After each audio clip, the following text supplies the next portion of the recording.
Welcome back to Rabbit Troop Sucks. You know, the old troop. Welcome back to the troop. Troop?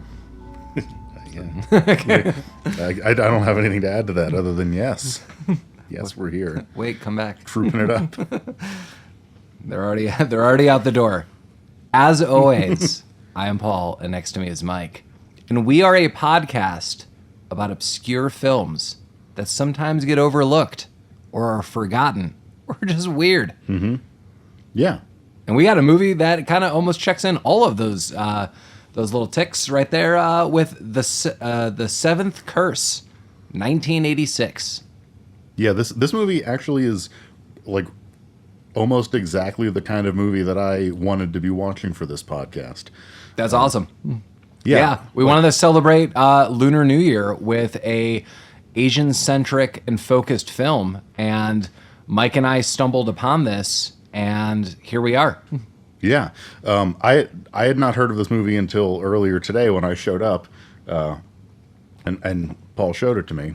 I did. And so a couple things of note. Like, one, right off the bat, this movie is in Chinese. It is dubbed poorly. Yeah, we watched it on Plex. It was absolutely the only way we were able to legally watch this. Yeah.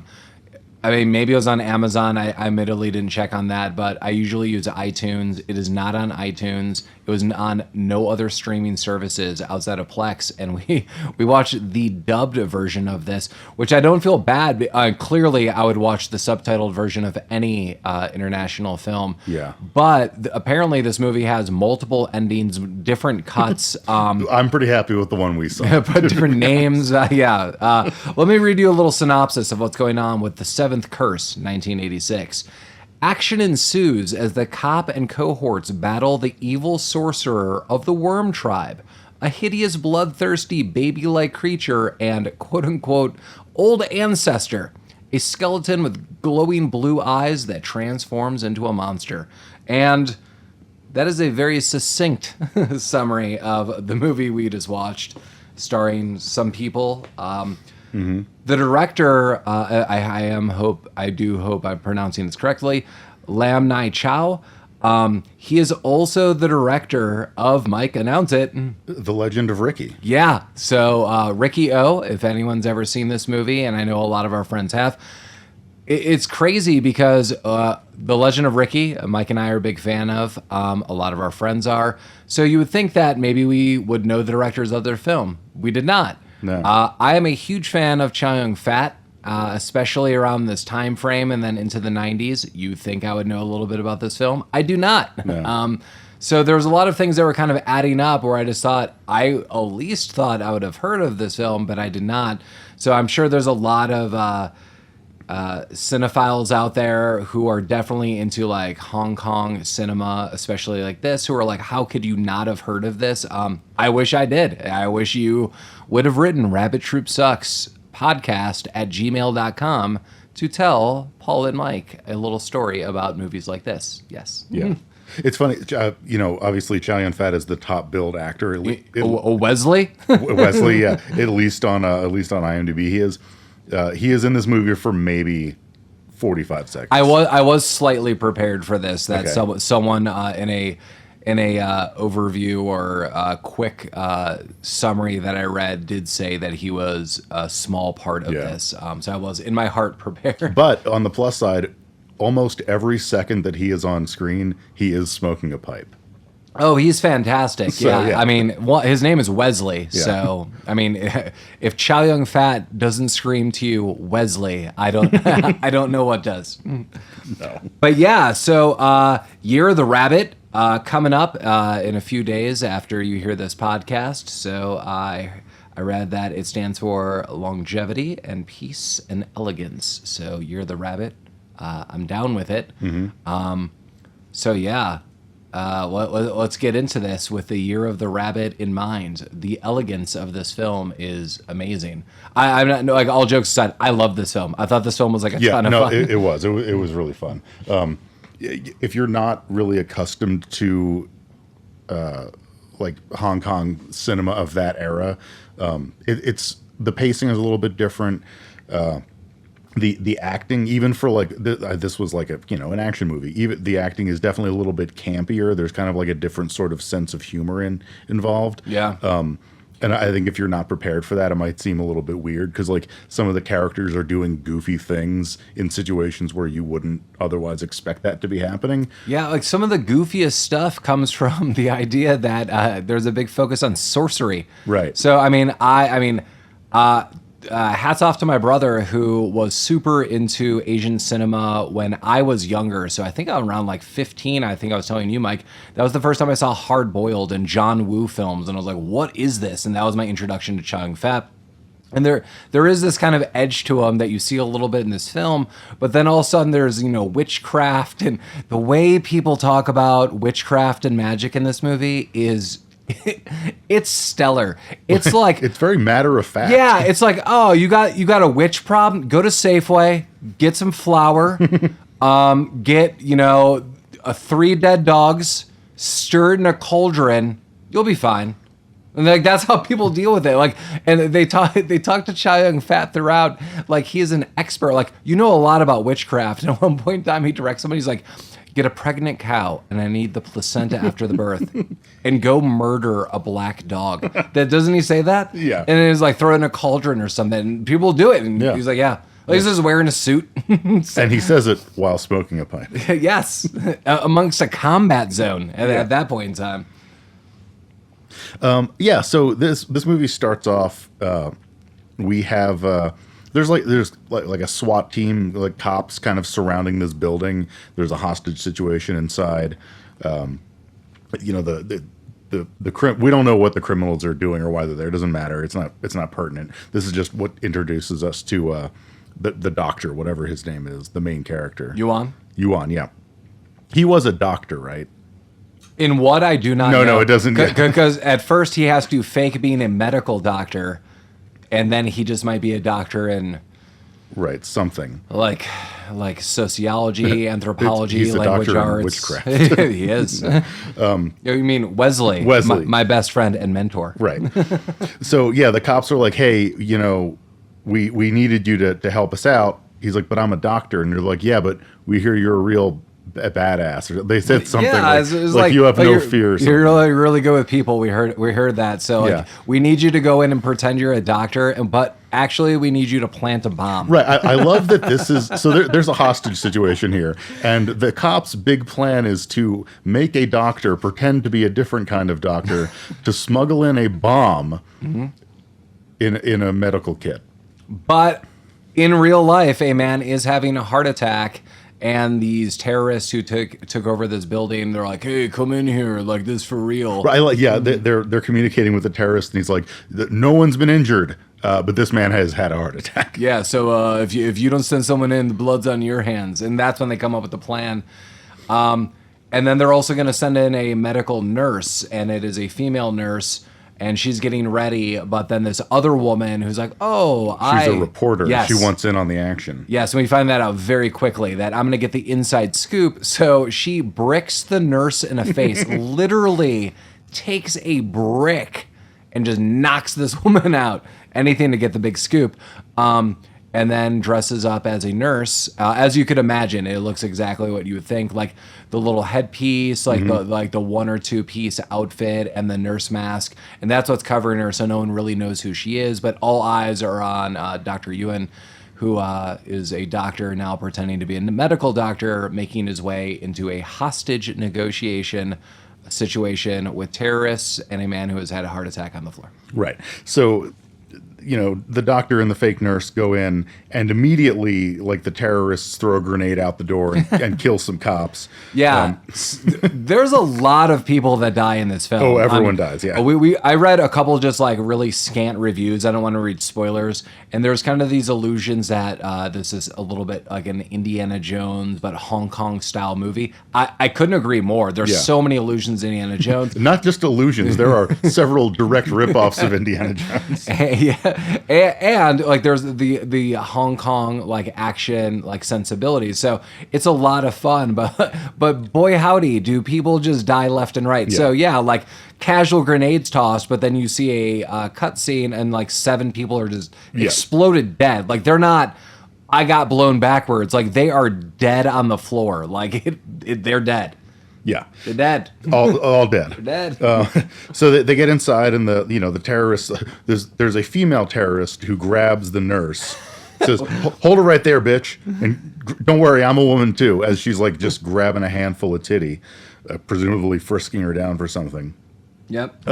So that they make their way to the to the heart attack guy, and the doctor's doing his doctor stuff, and he says, "Hey nurse, hand me the syringe of whatever particular medicine," and she kind of fumbles with it, and she hands him the wrong thing, and this is where the terrorists get they catch on. Oh, but yeah, because she slides like the part of the medikit open, and there's a handgun. There's like a gun, yeah. And so before they went into the hostage place, the main cop was like, regardless of what happens, we're coming in at midnight. Yep. And apparently, we find out that left them approximately 18 seconds to do it to do what they had to do.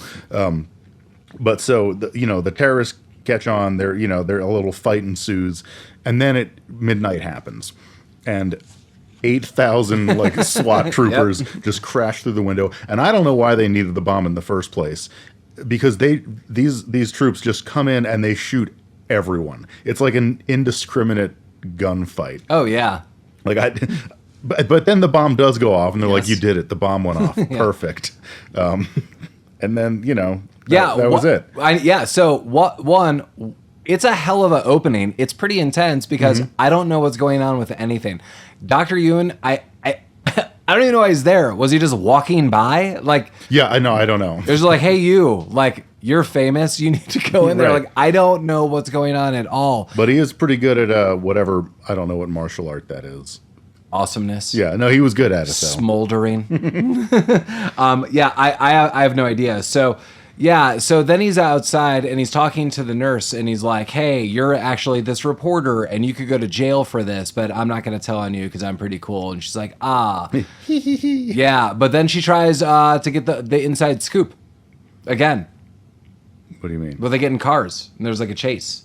This is after the fancy cocktail party that they went to. Oh yeah, the cocktail party. There's a couple cocktail parties. He kind of covers for her. The female cop who was supposed to go in kind of comes out of the unconsciousness that she was in. She's like, "Hey, what happened?" He's like, "No, yeah, you did a great job in there. Shut up." And then we cut to a cocktail party with the doctor, Dr. Yuan. Oh yeah, sorry, yeah. I wasn't taking too many notes at this point. I don't really know why. I think I was just transfixed with the whole movie, and I was like, "What is actually?" Well, I mean, it doesn't really matter. Like we haven't. Yeah, they're like a pool party, right? Like yeah, at night. It's like a nighttime pool party. Yeah, I mean, all of this is just kind of meant to cement the fact that Dr. Yuan is 1, a badass, 2, a doctor, and 3, I don't know what else. I don't know if you remember in The Office, the HR guy Toby Flenderson, he like starts reading a series of novels, and he's like talking about like how like the main character is so accessible. He's like, yeah, he's just just as comfortable on his motorcycle as he is on Air Force One, or he speaks half a dozen languages. He's cool on the streets, and he's like really good with like politicians and royalty or something like that. And he's like, oh yeah, and he's the leading expert on Egyptology, like in the world. Yeah, like that's kind of this guy. Yeah, that's this guy's vibe, for sure. Like he's super good looking. He's martial arts. Right. Apparently, he has like several doctorates in like various other things. Everyone wants to be with him. He's apparently on a date with like a very attractive woman, and this is where the reporter busts in, and she's like, "Oh, he's married." And she's like, "What?" Yeah, he's like hitting on some lady, and the reporter comes in and totally harshes his vibe. This is like a super weird move. Yeah, and she's like, "It's not even to like hook up with him." She's like, "I just want a story on you." Right, like, totally ruins his date. Right, just totally straight up cock blocks him. Doesn't get the story. Hey, no. He leaves in his dope 911. That's right, and this is where the car chase happens. And she chases him in her sweet Ferrari 308. And I don't know what happens here. They come up to like an intersection, and he speeds away, and her car like, No, he gets out of the car. oh, does he? So he runs out of the car and goes into his trunk and grabs something and puts it under her car. Yeah. But I believe connects it to his exhaust pipe. Okay. So then he revs his engine and the exhaust inflates like something. Yeah, it was like a bag. Like imagine if you had, instead of had like a inner tube or like a life raft, you just had a box, an inflatable box. He has that, puts it under a car, and then it inflates because he keeps revving the engine and then detaches. He drives off and she tries to follow, but her car is so jacked up and back now that from the inflatable whatever that she is stuck. And then he goes to his mansion home, which looks like part gallery, part mansion. Yeah, his mansion is dope. There's like a pond inside. I know. And it's like a combination of several different types of American restaurant. There's like every sort of weapon you could imagine on the wall. There's like guns and spears and swords. There's also like fishing net hung up. Yes. Yeah, and like a lot of tchotchkes. So he went to Long John Silver. It kind of looked like he's like, how do I do this as Bruce Wayne? Right. And he does it. But yeah, foyer pond, just throwing that out there for all you listeners. If I have like a GoFundMe and you want to build me a foyer pond, I would very much appreciate that. That'd be great. So he comes home and he hears a noise and he gets attack ready. But it turns out this isn't the girl that he was trying to pick up earlier. It's a different naked French girl taking a shower in his house. He's like, well, right on. And he apparently knows her. I don't know who it was. You never see her again. No. The overdubbing of her was atrocious. Yes. And so he's about to get frisky with this new girl, and then he says something too. Like I'm trying to look through my notes. He has like a little one-liner called. It was like, well, when duty calls or something. I don't know. I don't remember. When opportunity knocks. Yeah, she just like takes off her clothes and lays in bed. He walks in. I don't even know if he knows her. Right. Like, yeah, but he might not. I don't know. Like some random. he was bird. he was about to bludgeon someone with a statue, and there's like, oh, it's this naked woman that I may or may like. He has no reaction. He has a reaction that there's a naked woman that he's into. Right. It's a positive reaction. It's a boner reaction. But he doesnn have a reaction like I know you, or there's no first name basis. It's no like Doc, hey, Tracy, or there's no interaction. But then she just lays him in. He's like, well, when an opportunity knocks, and is about to undo his belt, and then basically ninjas are behind him. Right. There's a ninja whose name we find out is Dragon. Call me Dragon. Call me Dragon. They have a little battle, and I don't think they know. Dragon is there for him. But not to kill him, to help him. Yeah, and he overpowers him. So we learn Dragon is the double dragon. Yeah, Dragon's a badass, and Dragon's like, hey, look, you've got to go back to Thailand. You've got a blood curse. You're gonna die in like 5 days if you don't fix this shit. Well, let's slow that down for a moment. Yes, everything Mike is saying is correct, and the doctor's reaction is like, what are you talking about? Like at this point, you do not. Yeah, he's like very confused. Like blood curse. Like what? Thailand? Why am I going to Thailand? Yeah, even Dragon's like, have you forgotten? Yeah. So I'm like, Dragon, like, what are you talking about? Like, you seem like a crazy dude named Dragon, but I'm kind of into it because your name's Dragon. Right.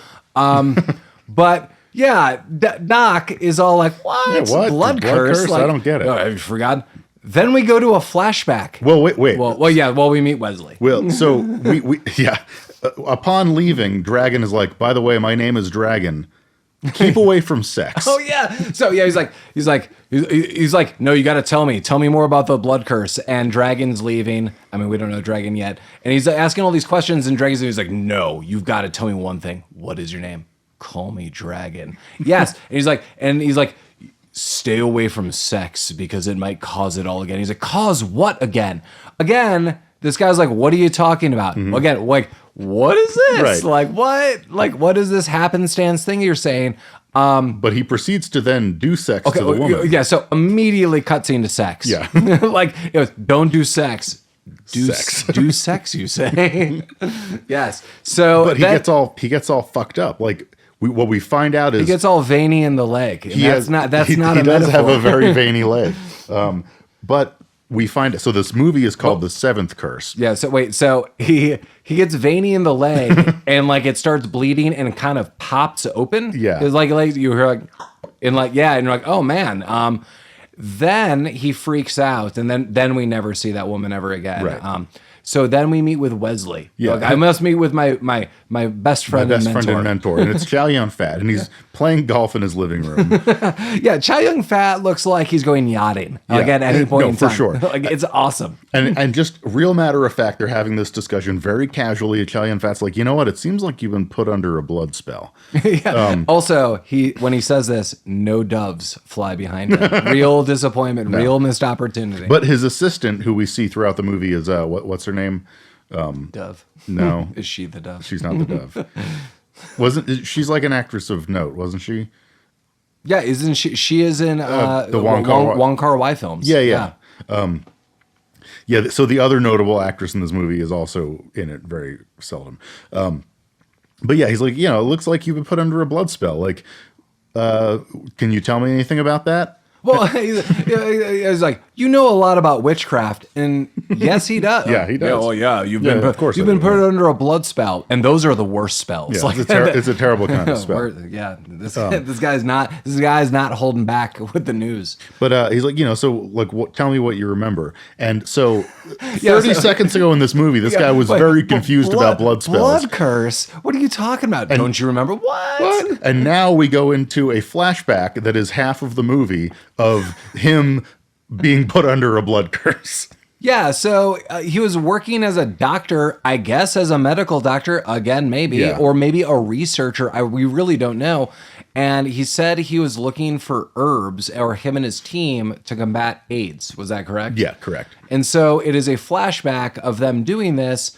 And immediately there's a professor, and he's leading this expedition. And they're at like a safe area in this camp, and they're like, much like, don't do sex.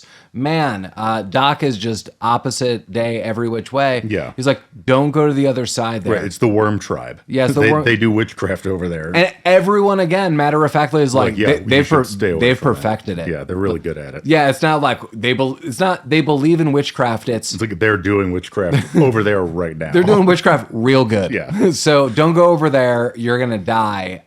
Real good witchcraft, straight up. Yeah. So, of course, the first thing he does is he goes right the fuck over there. He's got his binoculars out, and he's looking around, and he sees this titty girl taking a bath in like a pond or something.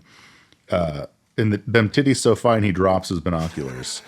Is this like a hip hop album about that? Yes.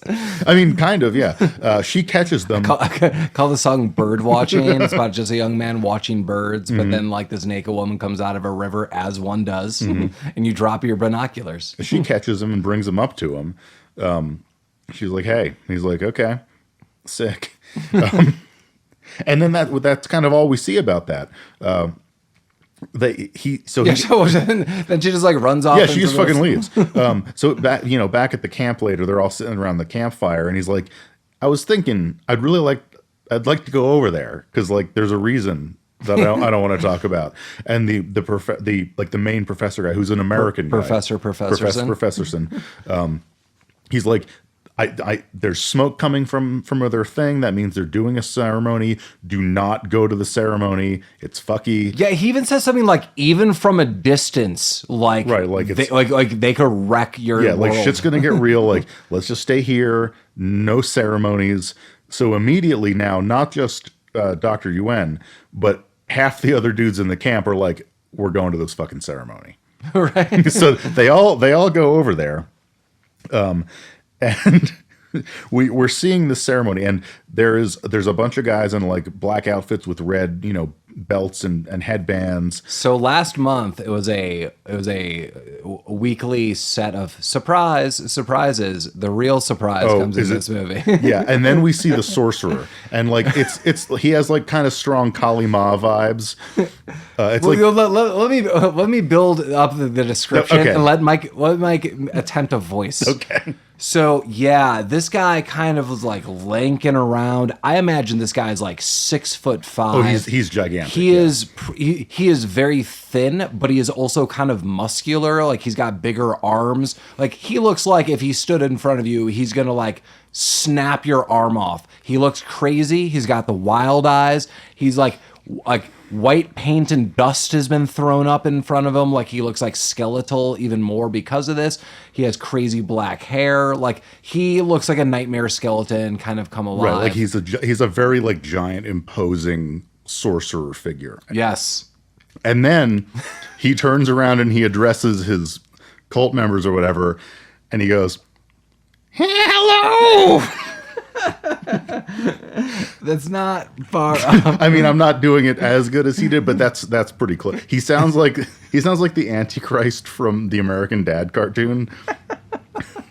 Every time he opens his mouth, it's like, "I see you're back." It's When are we ordering lunch? bring us the blood curse. After the blood curse, I want egg rolls. It's very off-putting. What I want to know is, did the American overdubbers take liberties, or did he have like a goofy voice originally? Here's my assumption. Someone was like doing like an imposing, creepy voice, and then the people dubbing it were like, I don't know what that means in Chinese versus, like English.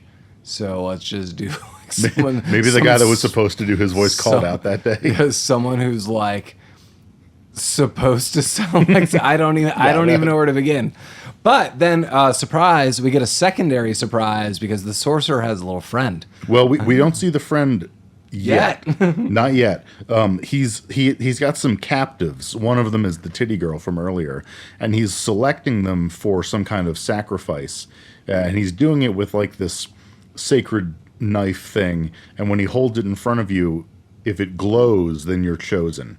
And it glows on some rando dude and the titty girl.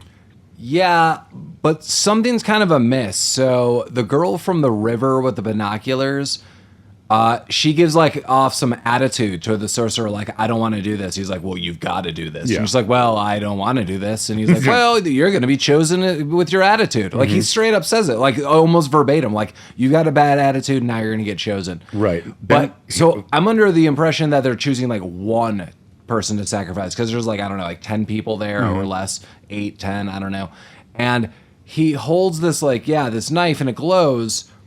And then he holds it to her and it doesn't. Mm-hmm. And he kind of is like, "Arr!" And he shakes it again and it glows. Right. And one of the guards is like, whoa, buddy. Like, what was that? Like he stands up, he's like, that, like not this, chill, bro. Yeah, this is not the ceremony. Like that thing didn't glow. He's like insolence. and then he does magic on him, and he throws like a green beam ball at him, but also it turns into a blood demon who is adorable. I wrote, enter a 1 foot alien skull. Yeah. And then I don't know why, I don't know what thought I was having when I wrote this. Sometimes I write side notes. I wrote, could you imagine messing with this guy at a bar? And I don't know what that means, but I couldn't.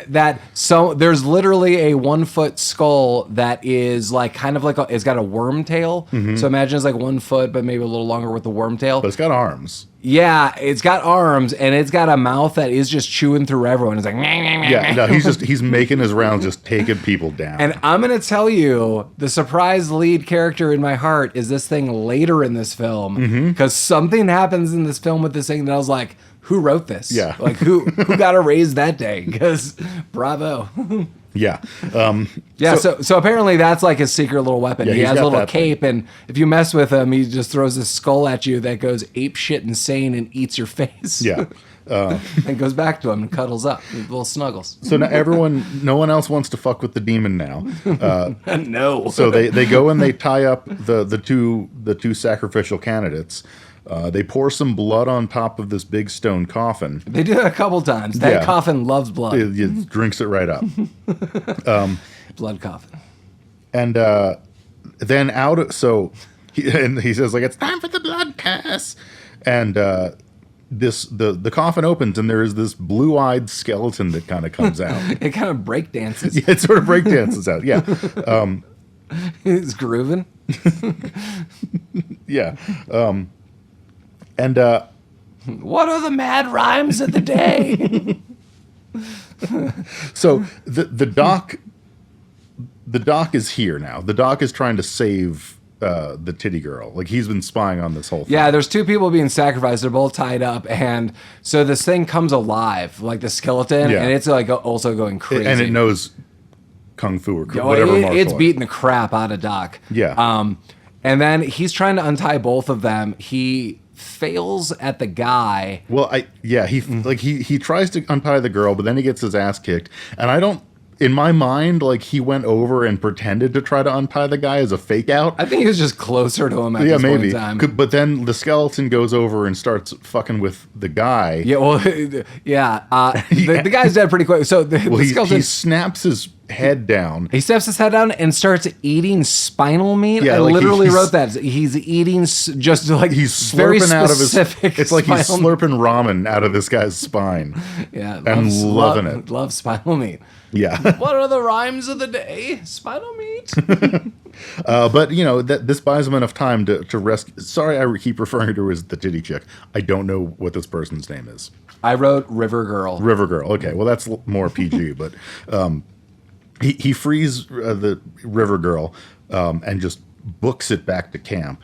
But all of the cultists chase them back and burn this shit down. Yeah, it's kind of crazy. So like he gets out and like the professor's there at this point in time, right? Yeah, so they're like, let's get. We're gonna get out of here. We're gonna get into this like tank jeep thing. Like, yeah, they're trying to make moves to get out of there, but it ultimately doesn't work because they do get caught. I'm assuming they killed everyone except for the doctor and the professor, because now those two are tied up. Yeah, we just don't know where the River Girl is. Yeah, we don't know where River Girl is. She's alive though. But like the rest of the research party or whatever, we don't know. Yeah, so I mean, it was basically like, yeah, it's kind of a frightening scene because they get away kind of a couple times. So they're able to like scamper into this like fortified kind of vehicle. It's stuck in the mud because there's so many people on this thing. They're banging their way to try to get in. I'm assuming they're not like outwardly like exploding things because I do think they want River Girl alive. We don't really know why. But then they're eventually able to shrug them off. They drive off a very short distance, but they're able to like burn half these people off. Some people are being fought off. Then the truck flips over. Then you see this bird's eye view, and it's basically just like a mob of like 150 people swarming this car. Yeah. I was like, oh my God. And then it's cut scene. The professor and Doc are both tied up. Yeah. And boy, does the professor get it quick. Yeah, the priest has like a bowl of goo. Oh, and he's laughing. And Yeah. And he pours this Rhymes. goo on the professor's head, and the professor basically like melts. It's like acid goo or something. It's not just melt. He melts. Like his chest explodes. Yeah, well, you see, oh yeah. So his face starts to melt, but then he rips his own face off. Yeah. Then his chest explodes into bloodworms, and that's just A lot of worms come out. yeah. And so he tries to reach for Doc Yuan, Yeah. and I love it. Doc Yuan like oh no, Yeah, no, buddy. he shrugs over like no, Like, do not, I like you, but I am not going to be helpful. do not touch me. But in all of this melting and exploding, his medallion falls off. Like he was wearing some kind of. I didn't recognize that he was wearing a necklace, but like because that's what the doctor uses to escape. Like this mirrored medallion falls off of him. Yeah. And his own glasses, like he aligns, I think, his glasses with the medallion. Yes. So now the priest, he has like a row of his dead disciples in front of him, like the people that were shot in this altercation earlier, and he pulls a handful of bullets out of one of their chest and makes the doctor eat them. Yep. Okay, so I did see that right. Yes. And the doctor's kind of freaking out. He's not feeling good because he just ate some fucking bullets. Yeah, blood bullets. Blood bullets. But Dead body blood bullets. he uses them. He kind of kicks the medallion over into like a beam of light and uses that and his glasses to like burn the ropes that are holding him so he can escape. Is that about right? Yeah. Yeah. Okay. So and then he takes the river girl and they just book it. Yeah, the girl finds him and she's like, "I've let you down." He's like, "Shut up and let's get the fuck Yeah, out of like here." he's able to like kind of navigate through like a cave. He finds her and they're both like, "Let's get out of here." But he is severely injured. Yeah, like he's not in good shape. And so, this girl is just top notch. So she's like, "Come over here." She takes off all her clothes as she does. Right. But then she gets super weird. She cuts open half her breast, takes like a blood ball out of it, shoves that down his throat, and she's like, "You're gonna be all good." And he was. And- Minus the blood curse. Yeah. So she doesn't really say anything at this point in time, which I think you probably should. Right. Apparently, there's now like a timeline, like, hey, what I just did kind of cured you for a year. Right. But admittedly, now Dr. Yuan didn't know when it was like, don't you know about the blood curse? Like maybe he didn't know, but I would know what he's probably referencing and Right. all of the events. Like, so again, this was a year ago, and then, recently he's fighting with Dragon in his own house, Yeah. and Dragon's like, hey, remember all this stuff? He's like, what? Yeah, even if no one had explicitly said to me the words blood curse, I think you'd just be like, you're talking about that you're trip to talking about Thailand. the thing with the titty fruit and all that. Yeah.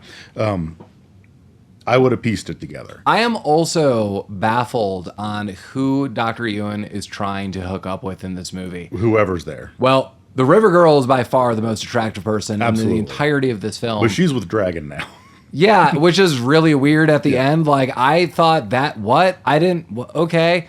And then Sue eventually maybe is with Dr. Yuan. Dr. Yuan likes to keep his options open. I think And I think that's what he was telling Sue. The last scene that Sue's we like, see, we could be together. He's like, yes, with my options open. We could be. Let's talk about that next week. Yeah. So now, flashback over. We're back with Chow Yun-Fat. And he's like, so that's... Smoking a pipe. I Smoking also a wrote pipe, that. yep. So that's the blood curse. And then his knee explodes.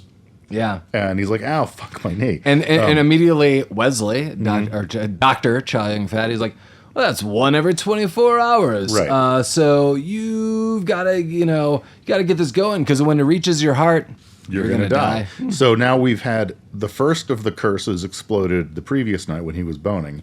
The second curse just exploded now. So he's got 5 curses to go before he dies. And that is also when Dr. Yuan is like, you know witchcraft well. I quoted that. Yeah. Like, yes. Yeah. Somehow Wesley knows, oh, the river girl only gave you a year to extend your life. Like that's how in depth his knowledge of witchcraft is. Like, oh yeah, the old give you a year scenario. So then I don't really understand what happens here. Dr. Yuan leaves and then gets picked up like at the airport. Well, the reporter shows up. Okay. And she's like, oh, Chow Yun-Fat's my uncle.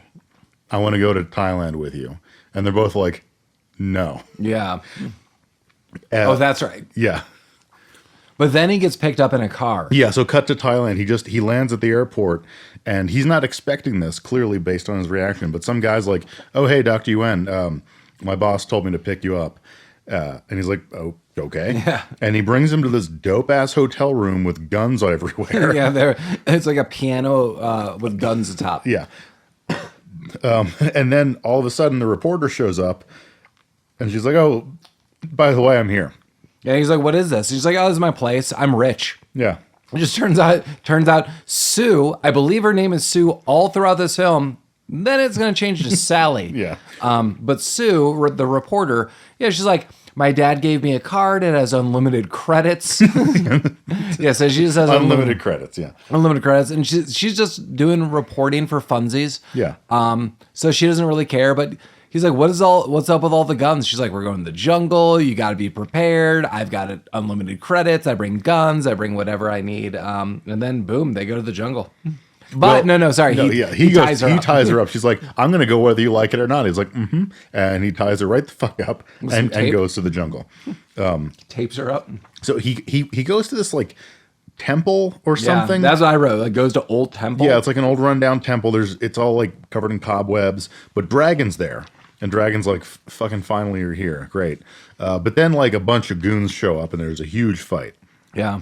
All the fights in this movie are awesome. Yeah, the fights are super dope. Like they're how do I phrase it? Like they're kind of well choreographed, and they're not like super realistic, I guess. Like when like it of the style of the time, like you kick someone and there's like a kapow and like the person goes flying. But they're all super, super fun. Yeah. And we get one of many Indiana Jones references here, Temple of Doom. Dragon highlights that all the children of the village are kidnapped. Yeah. It's like, the sorcerer and his goons, they came in, they took all the kids, they need it for spells and power. We've got to go get these kids back. Yeah, like all the children are gone. And he's like, there's a demon that you can make out of the blood of 100 children. So the chief wants us to go ahead and get those kids back. Yeah. He's like, okay. But yeah, so during this fight, they're kind of losing a little bit, but then Sue shows up and just guns everyone down. Yeah, which is awesome. Yeah, it is awesome. And we were told we have 3 days. Dr. Yuan has 3 days to get this cure going. Right. Some kind of cure. In the jungle. We're going to get a cure. Yes. Don't know how. Yeah. So we cut to them kind of, they're walking through the jungle. Oh yeah, okay. They're going to find the kids now. It's just like a weird kind of hard cut. Yeah, they get into a big Jeep and start driving through a camp. Yeah, and they just drive right into a camp, like into a camp. People are dead.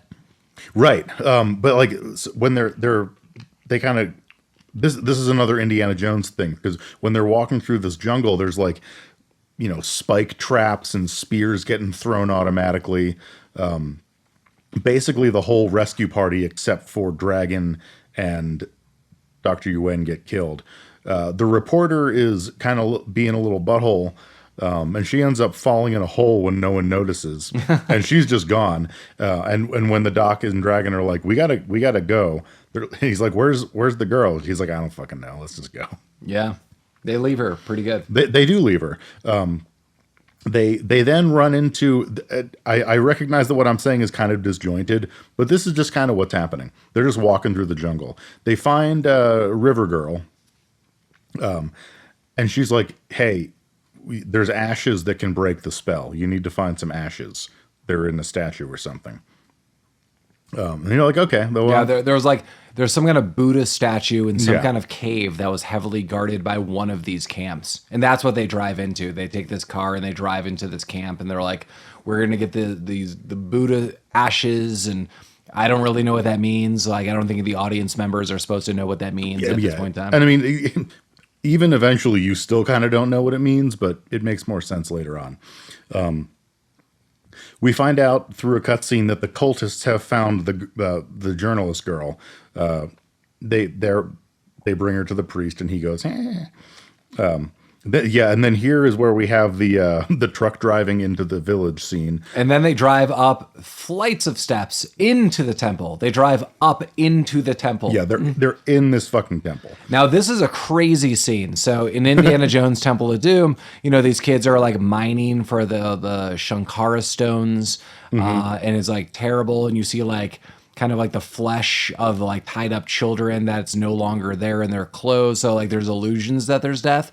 They are murdering children in this movie. They are throwing them in a grindy fire hole. They have like a kid Cuisinart that they're just like juicing kids with. Can you get that at Bed Bath & Beyond? Yeah, you can, yeah. Does my 20% The 20% does apply, yeah. Nice. I mean, and you see them literally just like throwing these kids in here, getting you don't see them getting ground up, but like you see them well, I mean, you kind of do. Yeah, it's like it's pretty graphic. And so if you have seen The Legend of Ricky, like throughout this movie, the special effects are clearly from the same train of thought or person. Just more sad. Like, Yeah, well, the legend of Ricky. I mean, a head explodes, and you're like, wait, solid karate chop, like to the face, or a kick that exploded someone. This is just like, whoa, you're exploding children. yeah. Not pulling punches in this film. But so next to the kid juicer, we have Sue Sally, or whatever her name is, the reporter. They rescue her, but she's possessed, and she's a bitch freaks the hell right out. Yeah. It's awesome. Yeah. Chow Yun-Fat rolls up to help now. She's just Still dressed like he's going still yachting. dressed like he's going yachting. And she's freaking out. They get her back to the village, and he's like, hey, look, so we need to capture this blood demon. I'm going to tell you how you do it. You need to find a pregnant cow, kill it, take its placenta. Find a black dog, kill that also, take its blood. Yeah, like just very matter of factly. Right. Like he's like, you know what? You're going to Chipotle. I want a chicken burrito with extra sour cream. This is how he's and a narrating. dead dog. Yeah, but it has to be black though. Got to be a black dead dog, cow placenta. So they apparently make whatever, and we see what they made out of this. It's like some kind of cow placenta net that's covered in dead dog blood. Mm-hmm. The blood demon comes flying through, and they catch it. They catch it in this little placenta net. Are you talking about like the little 1 foot? Yeah, like that little. Yeah, like the 1 little foot skull thing. Yeah, and it is so happy at first. It's just like, it's just like hanging around. It's always just happy to see people, and then bam, they net it. They net that thing so good. Yeah, and I said earlier that the writers, they do something with this character, this creature. And it's coming up. Yeah, we're going to see it soon. This is part of the bigger master plan, which is just amazing. Yeah, but we'll see that in a second. Right now, what's on our characters' minds here is they have to go get the ash eye thing from the statue. So they go to this place where the big Buddha statue is. Like, we have to climb this thing. No one who's tried to climb this has ever returned. This thing is like maybe 20 feet tall. Yeah, he says that. He's like, no one's ever climbed this, has ever returned. I'm like, like you could throw a rock to the top of this thing. I mean, this is like a slightly less safe version of the McDonald's playground. Correct, yeah. But we see why no one returns, because they start climbing it, and then all of a sudden there's like 50 monks that just like... I thought this was kind of an awesome scene. It was dope, because like they're climbing up, and they look away, and then they look back, and then it's like a bunch of dudes in orange robes, like... And they're not even like poised to attack. Like, no, they're just like chilling out. Yeah, they're in like such casually like laid out positions. Right. Like one's like hanging like their back to the wall. Yeah. One's like literally laying on the ground. Yeah, they're all in the like, oh, I didn't see you walk in. Yeah, it's like, oh, do you think you're going to take another step? Mm-hmm. Yeah, and they do. And so, and then there's like a high octane super fight on this statue, which is pretty dope. And it ends eventually. They're kind of getting the better of them, but Dragon's like, hey guys, chill the fuck out. Like, we just want this thing's eyes. It's to help someone. Is that cool with you? And they're like, oh yeah. So like the silence means yes, and they disappear. Yeah, and they just kind of disappear. So they go get the eyes. And then there's rules. It's like, well, we've got to use one eye consecutively to the other, or the other one doesn't work. They just start saying stuff. Yeah, there's like a lot of criteria for this. But they need to give one of the eyes to Dr. Yuan. And they do? And they do. Like, you have to swallow it whole. I wrote, Doc swallows glowing pool ball. Yeah, it's the size of a pool ball, and he takes it. He takes it down like a man. Write us at any time. Yeah. Sound clips. I'll write off on this. Mm-hmm. Someone's just going to make a mixtape of things that I say and blackmail with me. That's fine. Yeah. Like in Baby Driver. Yes, that's fine. So hooray! The doc is good to go now. They go back to the village. The village is super fucked. Yeah, it's crazy. Like, they just roll up to the village. They're like, hey, we need to go back. And it's like, oh, crap. There's like a straight up like war happening. Right. Like, everyone's dead. Everything's on fire. Chow Yun-Fat's like, hey, Sally and the titty girl got taken. We're going to put out these fires. You guys should go get them. We'll catch up later. And then, another quick cut to Blood Tomb. So now we're back in the Blood Tomb. And So I'm assuming now what I'm seeing is the children's blood just being tossed on that tomb. yeah, they're tossing the children's blood on the tomb. And this now triggers the blue-eyed skeleton to come out again. Rhymes for the day. Where are me rhymes? But lo and behold, the doctor...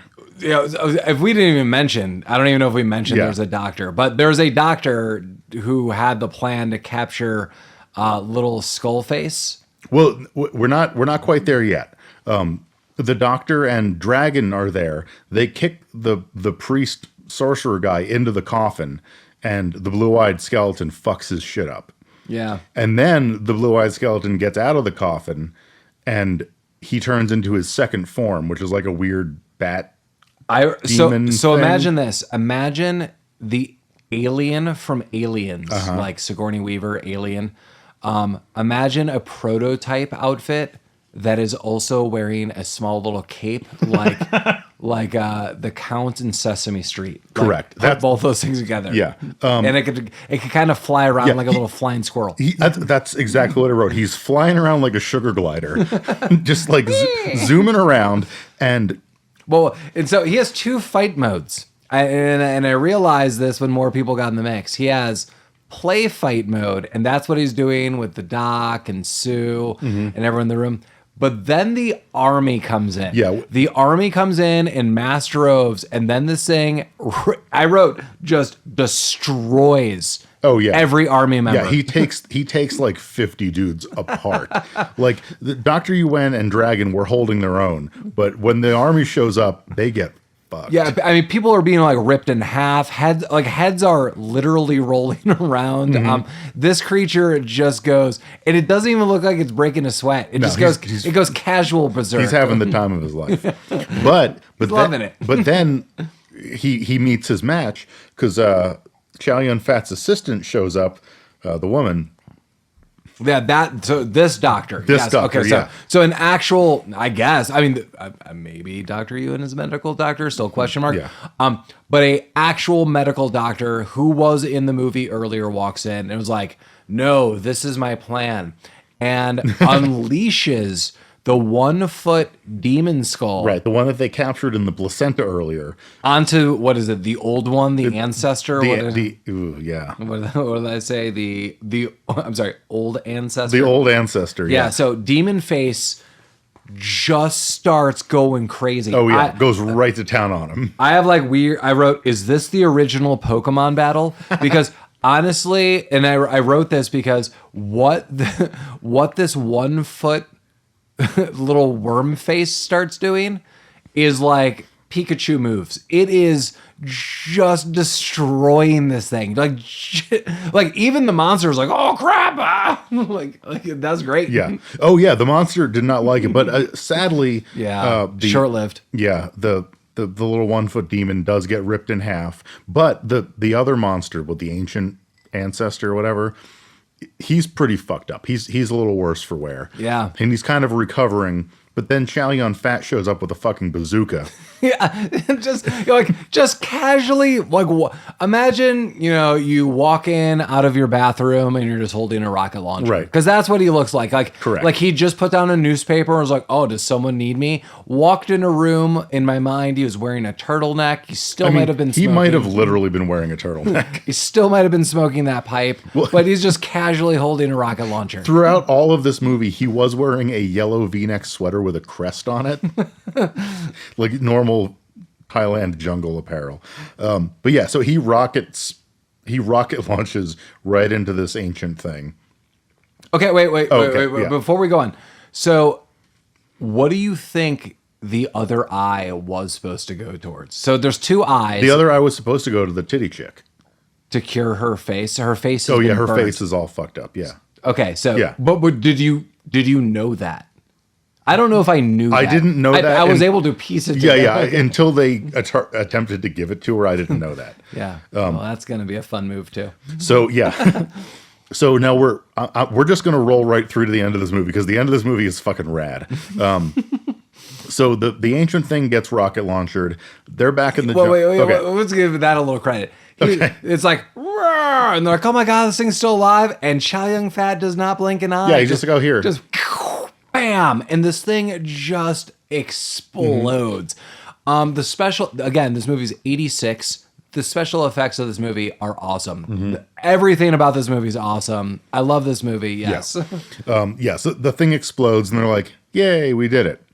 Okay, so so then the movie takes some weird, again, shifts. Yeah. A lot of surprise moves. I didn't think 1 foot demon face was going to fight a skeletal monster. Right. I didn't think half naked women are coming out of the river. I didn't know what to expect in this movie.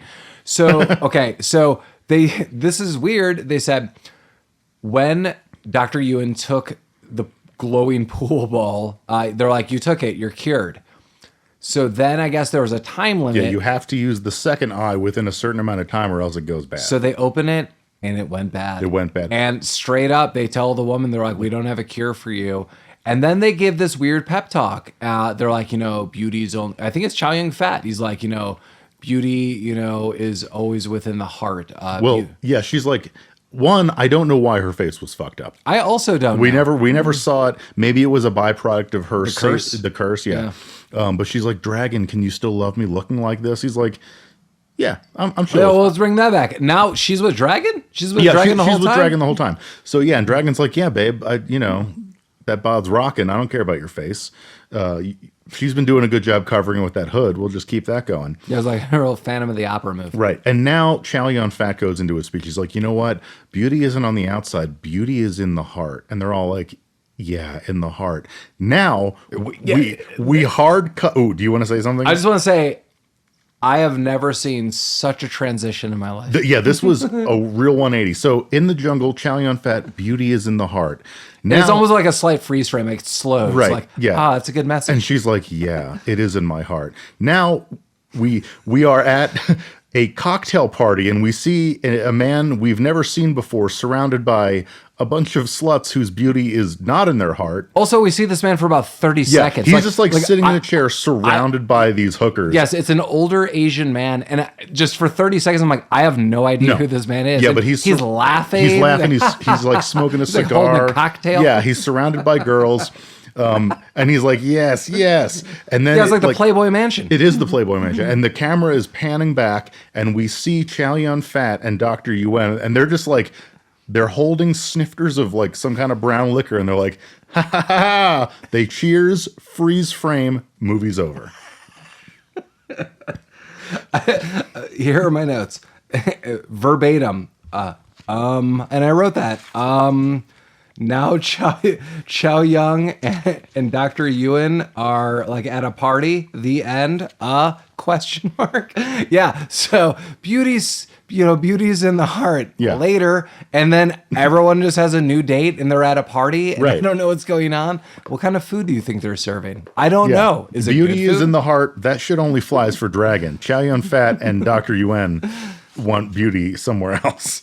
Listen, Mike, beauty's only in the jungle. And when you leave the jungle, you're no longer playing by jungle rules. That's true. You're at a Playboy Mansion, drinking cocktails, doing God knows what. I have no idea what the scenario was there, but I think the scenario was like, hey, that reporter chick's really fucking annoying.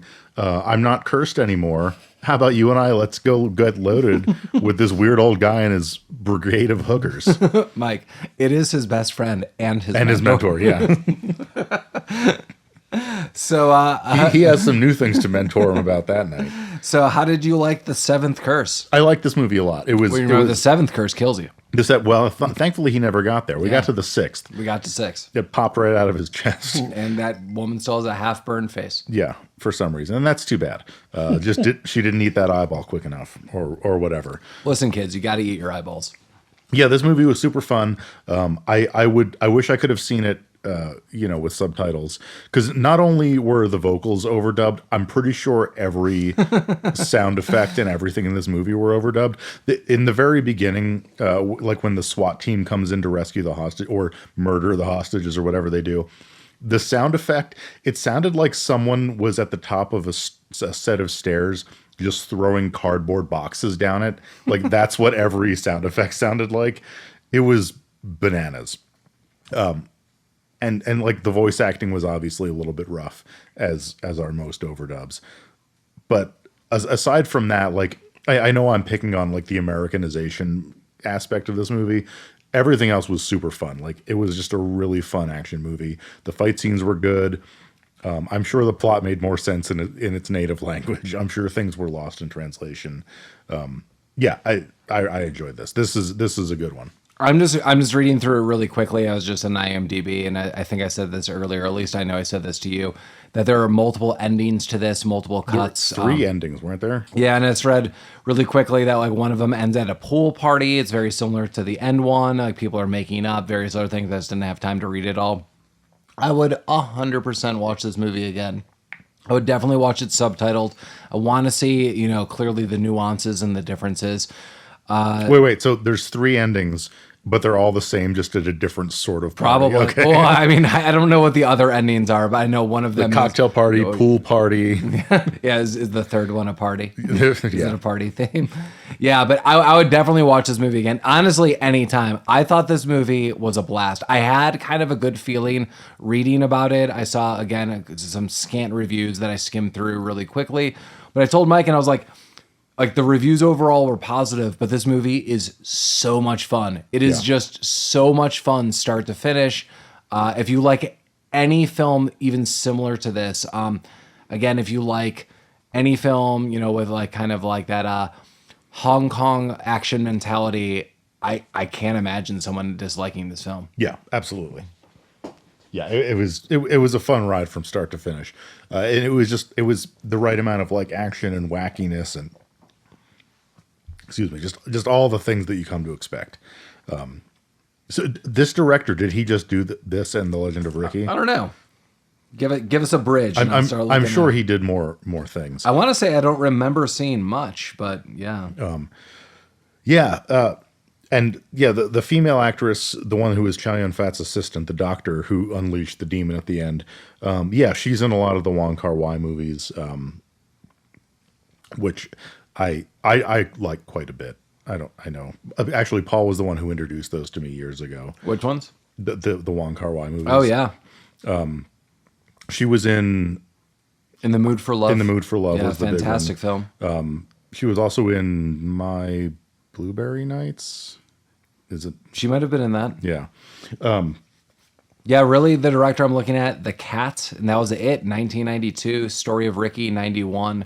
Erotic Ghost Story, 90. Ooh, erotic ghost story. Let's see what's going on. Yeah, let's talk about that. 3 women who are Taoist devotees are tricked by the Wu-Tung demon god The Wu-Tung. following their sexual desires. This is a porn, isn't it? It's an hour and 30 minutes, Okay. and just look at the... I don't know what's going on in that video. Oh, yeah. Porn is going on. Sorceress porn? I don't know what's going on. Sorceress porn. And yeah. then before that, Peacock King. Peacock King? I don't know. Okay. But I'm definitely willing to watch more by this director. And unfortunately, it seems short-lived that it went into 92. But yeah, I would totally watch this again. Yeah, I would as well. What's your... give me a favorite Chow Yun-Fat movie. I would probably say Hard Boiled. I think Hard Boiled was Is that because it was like the first one? Yeah, I mean, there's like it's clearly iconic scenes in it, but seeing it for the first time, like I remember watching it, and I had never seen anything like that ever in my life. Yeah. Yeah. Do you got a favorite Chow Yun-Fat movie? I don't know that I've seen Hard Boiled though. Oh my God. I think my first introduction to Chow Yun-Fat was Replacement Killers. Okay, that's a great one. And I do like I would say that's my favorite just because it's kind of what introduced me to him. He's in Crouching Tiger, Hidden Dragon. I like Crouching Tiger, Hidden Dragon very much. But that's like less bananas. That's that's like a good movie. Well, that's like watching a poem. It is like watching a poem. What's the director who did that? Ang Lee. Ang Lee. He's a hard director for me, if I'm honest. Well, I mean, he that Crouching Tiger, Hidden Dragon isn't, but he is bananas. I mean, doing Hulk, doing that. I I mean, he just does like all sorts of different. No, films. he's all over the place. I this is like probably a bad take. I just don't really like his movies aside from Crouching Tiger a ton. I thought Hulk, I mean, not just I thought Hulk, the world thought Hulk was pretty bad.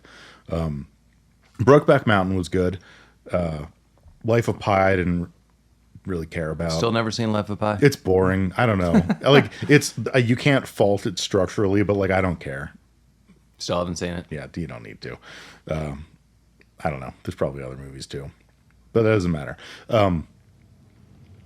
So, what? It's Year of the Rabbit. This year? It's Year of the Water Rabbit. The Water Rabbit. Is Yeah. that different than ordinary rabbits? I don't know. I tried to look up a little bit about this, but it was a little bit more homage to my wife's side of the family that I wanted to highlight. Happy Lunar New Year to everybody. I hope you eat well. I hope all of your dreams come true and you are with your families during this time. It was really fun to look at some Asian cinema. We've been wanting to do this for quite some time.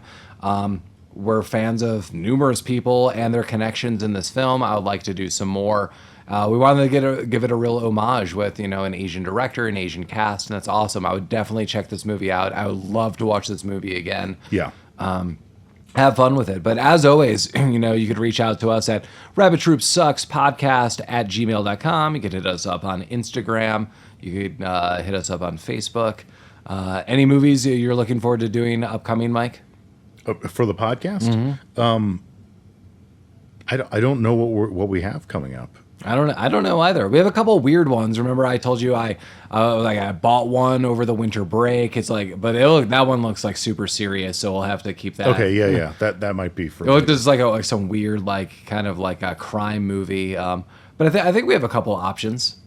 Yeah, I'm looking forward to what the year brings. This Year of the Rabbit. What will it bringeth? I don't know. I'm drinking beer with rabbits on the can that I bought specifically because it was Year of the Rabbit. Boom. Yeah. We got all of our bases covered. My daughter was watching Miyazaki films earlier, and things are looking up. So yeah.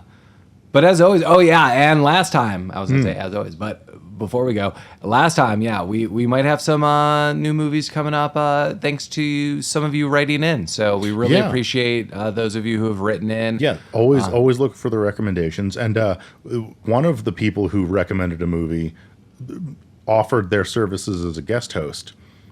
So I'm willing to entertain that. Yeah. So this year we'll bring new guests, different movies.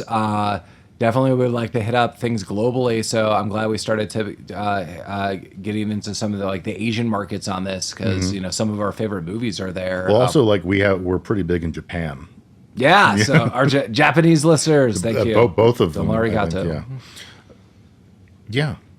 I have nothing else to add, but watch this movie. Yeah, definitely watch this movie. And I can't stress enough. Chow Yun-Fat just does not disappoint. That the many shades of Chow Yun-Fat are seen even more expansive in this movie. I never thought I'd see yachting Chow Yun-Fat. No, he just looked like he was having a blast. Yacht Yun-Fat. Yeah. He lives to yacht. He loves to yacht. He really does. His yacht is hot. He yachts a lot.